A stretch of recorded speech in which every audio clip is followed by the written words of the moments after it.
সুপ্রিয় দর্শক আসসালামু আলাইকুম। এই মুহূর্তে পাওয়া আবহাওয়ার সর্বশেষ তথ্য আপডেট আপনাদের সবাইকে স্বাগতম।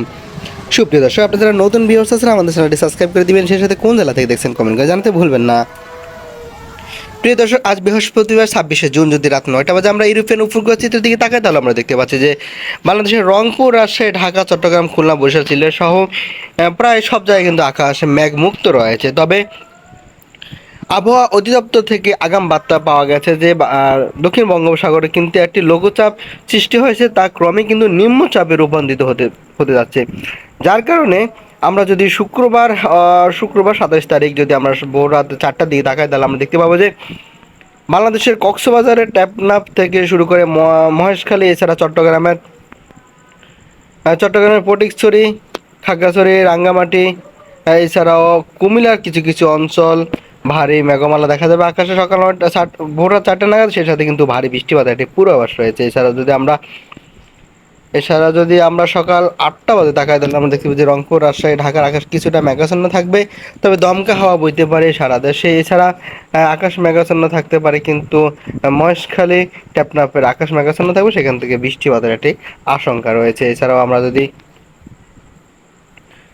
শুক্রবার দুপুর 2টা নাগাদ দেখি, আমরা দুপুর 2টা নাগাদ আমরা দেখতে পাবো যে বাংলাদেশের চট্টগ্রাম, ঢাকা, কুমিল্লা, খুলনা, রাজশাহীর কিছু কিছু জায়গায় কিন্তু আকাশ মেঘাচ্ছন্ন থাকবে, সেখান থেকে ধীরে ধীরে বৃষ্টিপাত হতে পারে। এছাড়া দমকা হওয়ার একটি আশঙ্কা রয়েছে। এছাড়া যদি আমরা সন্ধ্যা 6টা নাগাদ তাহলে আমরা দেখতে পাবো যে রংপুর, রাজশাহী, ঢাকা এবং চট্টগ্রামের আকাশ মেঘাচ্ছন্ন থাকবে, দমকা হাওয়া বইবে দক্ষিণ বঙ্গোপসাগর থেকে। এছাড়া সিলেটের কোথাও কোথাও কিন্তু ধীরে ধীরে বৃষ্টি, সে সাথে দমকা হাওয়া বইতে পারে। আমরা যদি আমরা যদি শুক্রবার রাত 11টা নাগাদ আমরা দেখি, তাহলে দেখতে পাবো যে রংপুরের সীমান্তবর্তী কিছু কিছু জায়গায় আকাশ মেঘাচ্ছন্ন থাকবে, সেখান থেকে বৃষ্টিপাত হওয়ার সম্ভাবনা রয়েছে। এছাড়াও সিলেটের কিছু কিছু জায়গায় কিন্তু আকাশ মেঘাচ্ছন্ন থাকবে, সেখান থেকে বৃষ্টিপাত হওয়ার সম্ভাবনা রয়েছে। এছাড়া দক্ষিণ বঙ্গোপসাগরের তৎসংলগ্ন এলাকা যেমন খুলনা হয়ে কলাপাড়া এবং ভোলা, মতিরহাটের কিন্তু কিছু কিছু জায়গায় কালকে আকাশ মেঘাচ্ছন্ন থাকবে, সেখান থেকে দমকা হাওয়া এবং কোথাও কোথাও ভারী বৃষ্টিপাতের সম্ভাবনা রয়েছে। এছাড়া শনিবার যদি সকাল 8টা নাগাদ আমরা দেখতে পাবো যে রংপুর, রাজশাহীর আকাশ মেঘ মুক্ত থাকবে, তবে খুলনা খুলনা, কলাপাড়া, বরিশালের আকাশ কিছুটা মেঘাচ্ছন্ন থাকবে, সেখান থেকে ভারী বৃষ্টিপাত হওয়ার সম্ভাবনা রয়েছে খুলনার দিকে। এছাড়াও দক্ষিণ বঙ্গোপসাগরে কিন্তু ভারী মেঘমালা দেখা যাচ্ছে, সেখান থেকে নিম্নচাপটি বাংলাদেশের অভিমুখে ধাবমান হবে। সে সাথে কিন্তু কক্সবাজারের টেকনাফ, মহেশখালী উপকূলীয় অঞ্চলে কিন্তু বৃষ্টিপাতের একটা আশঙ্কা রয়েছে। এছাড়া যদি আমরা শনিবার দুপুর 2টা নাগাদ দেখি, 2টা নাগাদে কিন্তু দেখতে পাচ্ছি যে বাংলাদেশের রংপুর আকাশ মেঘমুক্ত থাকবে, রাজশাহী মেঘমুক্ত থাকবে, তবে ঢাকার আকাশ কিছুটা মেঘাচ্ছন্ন থাকবে, সে সাথে ময়মনসিংহ আকাশ মেঘাচ্ছন্ন থাকবে, ধীরে ধীরে বৃষ্টিপাত, সে সাথে কিন্তু দমকা হাওয়া বইতে পারে খুলনা, বরিশালে।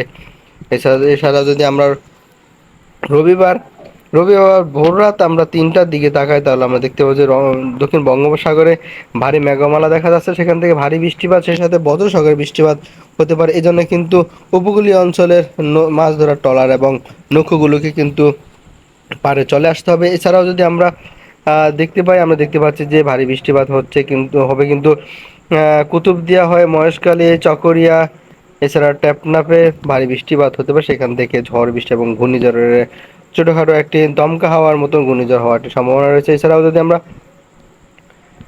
বেলা 11টা নাগাদ দেখি, আমরা দেখতে পাবো যে ঘূর্ণিবর্তনটি বাংলাদেশের দিকে অগ্রসমান হয়ে ভোলা, মতিরহাটের উপর দিয়ে চাঁদপুর, কক্সবাজারের উপর দিয়ে চাঁদপুর, কুমিল্লার উপর দিয়ে ঢাকা হয়ে রাজশাহী এবং রংপুরের দিকে কিন্তু ধাবমান হবে। এই ঘূর্ণিবর্তনটির কারণে কিন্তু বাংলাদেশের আবহাওয়া অনেক বেশি পরিবর্তন হবে এবং সারা বাংলাদেশে কিন্তু কোথাও কোথাও মাঝারি থেকে ভারী বৃষ্টিপাত হওয়ার সম্ভাবনা রয়েছে। এছাড়া যদি আমরা বিকাল 4টা নাগাদ দেখি, বা আমরা বিকাল 4টা নাগাদ দেখতে পাচ্ছি যে রংপুর, রাজশাহীর আকাশ পরিষ্কার থাকবে, সিলেট আকাশ পরিষ্কার থাকবে, তবে আকাশ মেঘাচ্ছন্ন থাকবে এবং দমকা হাওয়া থাকবে কিন্তু ঢাকা হয়ে খুলনা, বরিশাল এবং কলাপাড়া কিছু কিছু অঞ্চল, এছাড়াও কিন্তু কক্সবাজার, মহেশখালী, চট্টগ্রাম এবং কুমিল্লা আকাশ মেঘাচ্ছন্ন থাকবে, সেখান থেকে দমকা হওয়ার কারণে কোথাও কোথাও বৃষ্টিপাত হওয়ার একটা সম্ভাবনা রয়েছে। এছাড়া যদি আমরা সন্ধ্যা 8টা নাগাদ আমরা যদি দেখি, সন্ধ্যা 8টা নাগাদ আমরা দেখতে পাচ্ছি রংপুর, রাজশাহী আকাশ মেঘ মুক্ত থাকবে, এছাড়া ঢাকার আকাশ মেঘ মুক্ত থাকবে, তো সিলেটে কোথাও কোথাও বৃষ্টিপাত হওয়ার সম্ভাবনা রয়েছে।